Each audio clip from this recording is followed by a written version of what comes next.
George Herbert Walker Bush was born in Milton, Massachusetts on June 12, 1924. The son of a future U.S. Senator, he married Barbara Pierce. They had 6 children. 2 would follow his footsteps into public life. I, George Walker Bush, do solemnly swear. In 2001, his eldest son, Texas Governor George Walker Bush, became the 43rd president, the first since John Quincy Adams to follow his father into the White House. I'm now about to enter. So help me God. So help me God. His second son, Jeb Bush, served 2 terms as Florida governor and in 2016 unsuccessfully ran for the Republican presidential nomination. After earning a degree at Yale, the elder Bush moved his family to Texas, where he made a fortune in the oil business. There, his budding interest in Republican politics blossomed. That one fact helped Bush become elected to 2 terms as a congressman, but he was defeated in 2 subsequent bids for the U.S. Senate. His disappointment didn't last long. We view this item as so seriously that we consider it a possible turning point in the history of the United Nations.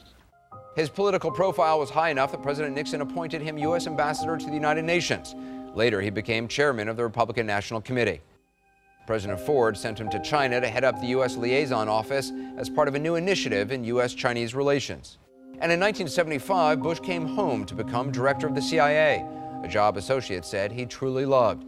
He left that job when Democrat Jimmy Carter became president and soon became a player in national Republican politics. Bush ran against Ronald Reagan in the 1980 GOP primaries, winning some, but eventually withdrawing when it became clear he wouldn't be the nominee. But Reagan believed the Texas oilman could help him win over the party's moderates and named him as his running mate. As vice president, Bush spent a lot of time on the road. He was Reagan's heir apparent in 1988. I want a kinder and gentler nation, like 1,000 points of light in a broad and peaceful sky. He also made a campaign promise that would come back to haunt him. Read my lips. No new taxes. His selection of a running mate surprised many. My choice for the vice presidency is Senator Dan Quayle of Indiana. But voters supported the ticket. So help me God. As the nation's 41st president, Bush's focus returned to international affairs. He presided over the collapse of communism in the former Soviet Union and the end of the Cold War. He ordered U.S. troops into Latin America to capture Panamanian dictator Manuel Noriega.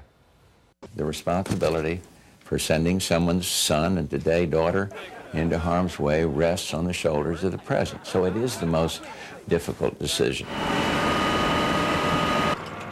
He would order U.S. troops into combat again, allied with dozens of other countries to free Kuwait from Iraqi dictator Saddam Hussein's aggression. The first Gulf War didn't last long. In less than 6 weeks, the Iraqis were booted from Kuwait, but Saddam Hussein remained in power and held a grudge. Years later, a car bombing plot hatched in Iraq targeted Mr. Bush during a visit to Kuwait. If you got to have security, if I have to have it, with the Secret Service, I've got the best there is, and we will continue to be careful. The United States retaliated with a missile attack against Iraq's intelligence headquarters. The man behind the plot would not be captured for another decade. And the second President Bush ordered a U.S. invasion of Iraq. Ladies and gentlemen, we got him.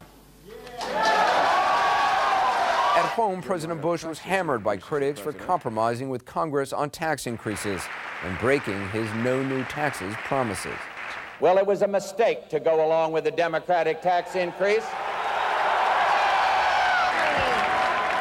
And I admit it. In a three-way battle with Bill Clinton and Ross Perot, he lost.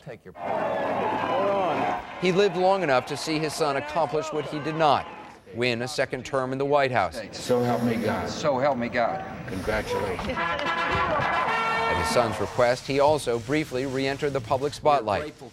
In the aftermath of the devastating tsunami, He joined with former President Bill Clinton to help raise money for victims of the 2004 earthquake and tsunamis in Asia. The two reunited in late 2005 to help the victims of Hurricane Katrina.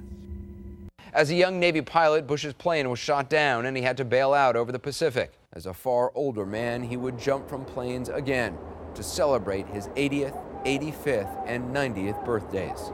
It feels good. There's an exhilaration. It sends a message around with these guys all around the globe that just because you're an old guy, you don't have to sit around drooling in the corner. Get out and do something. Get out and enjoy life. It was a life that brought George Herbert Walker Bush back to the White House in 2011 to receive the nation's highest civilian honor, the Presidential Medal of Freedom. Those of you who know him, this is a gentleman, inspiring citizens to become points of light in service to others. His life is a testament that public service is a noble calling. At his beloved wife Barbara's funeral, President Bush posed for a photo with other surviving former presidents. The years had taken their toll on his body, but his dignity and resolve shined through, part of a graceful final act in a life of public service. I do not fear what is ahead, for our problems are large, but our heart is larger. Our challenges are great, but our will is greater.